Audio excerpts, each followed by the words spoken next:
Dyson Dele's story doesn't sound real.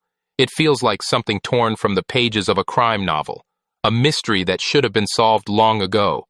But decades later, it still haunts basketball fans, investigators, and anyone who has ever heard his name. He was born Brian Williams in 1969 in Fresno, California. From the start, he stood out, tall, athletic, and fiercely intelligent. He wasn't just a basketball player, he was a musician, a thinker, someone who read philosophy books on team flights. He played the saxophone, he painted, he questioned everything. In the NBA, he was a powerful center, known for his presence in the paint and his ability to change games defensively. He played for several teams, the Magic, the Nuggets, the Clippers, and then came the Chicago Bulls, during the final chapter of Michael Jordan's dynasty. Dyson, still known then as Brian Williams, won a championship in 1997. He reached the dream that millions of kids grow up chasing.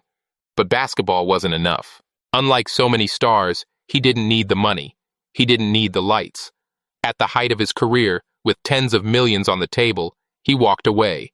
He changed his name to Dyson Dele, honoring his Native American heritage, and chose a life of freedom, exploration, and risk. He traveled the world. He explored deserts, oceans, and cultures far away from the NBA lifestyle. Then came July 2002. Dyson and his girlfriend, Serena Carlin, decided to sail the South Pacific. They boarded his catamaran, the Hakuna Matata, with his brother Miles DeBoard, and the captain, Bertrand Saldo. 4 people set sail. Only one returned. Weeks later, the boat reappeared in Tahiti. But Dyson wasn't there. Serena wasn't there. The captain wasn't there. Only Miles remained. He told stories that made no sense. Excuses about arguments, excuses about accidents. But no bodies, no evidence, no closure. Authorities suspected the unthinkable, that Miles had killed his brother, his girlfriend, and the captain at sea, and dumped their bodies in the ocean. With no witnesses, no survivors, and no physical proof, the case was a black hole of speculation. Dyson Dele, the NBA champion, was gone without a trace. Investigators chased Miles across borders, but before they could corner him, he overdosed in Mexico.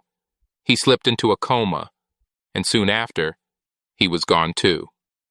With his death, the last person who might have explained what happened aboard that boat was silenced forever. The truth sank with them. The Pacific Ocean has never given up the bodies, and it never will. This is what makes Dyson Dele's story so haunting. It is not just a tale of murder. It is not just the fall of an athlete. It is the story of a man who turned his back on fame and fortune to live free, and who met his end not on the hardwood, but in the endless blue, erased from the world like he was never there.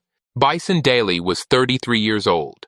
He should have been remembered for the championship he won with Michael Jordan, for the art he created, for the life he lived beyond the court. Instead, he is remembered for a mystery, for a disappearance that will never be solved. Even now, when people speak his name, it echoes like a ghost story, not just in NBA history, but in the shadows of the ocean.